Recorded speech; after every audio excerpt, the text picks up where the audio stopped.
Today I'm going to talk about Virginia public colleges freezing their tuition for the upcoming school year.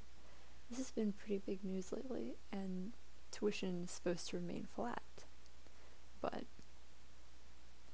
as you all know, it doesn't really. So, first we're going to look at my school, Radford. So, the sneakiest thing they have done, if you look at this, full-time tuition and fees, 12 to 18 hours per semester. They have changed it for this year to 12 to 16 hours per semester, without telling any of the students. This is what has prompted me to make this video, because I think that it's really sleazy that they're doing this. If you look at this is 2019 to 2020 undergraduate tuition. This is 2018 to 2019 undergraduate tuition.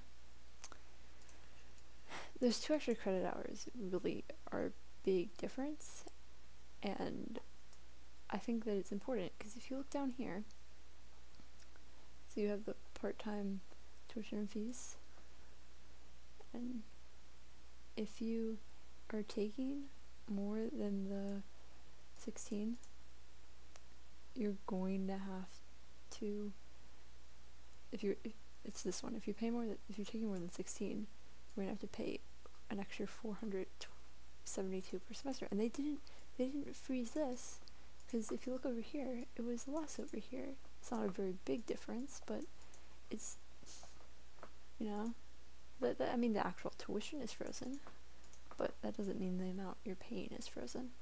And it's just really sucky because they haven't told anyone about it.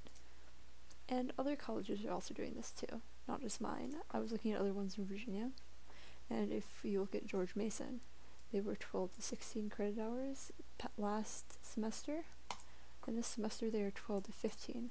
They have the 15 bolded, so you know. I personally don't know if they have told the students at Mason this, but I know for Radford they have not. A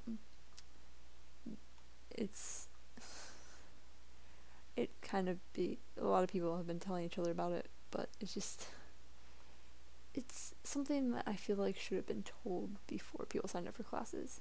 And I've looked up a couple other colleges. I couldn't find stats on Virginia Tech's from last year. VCU has not.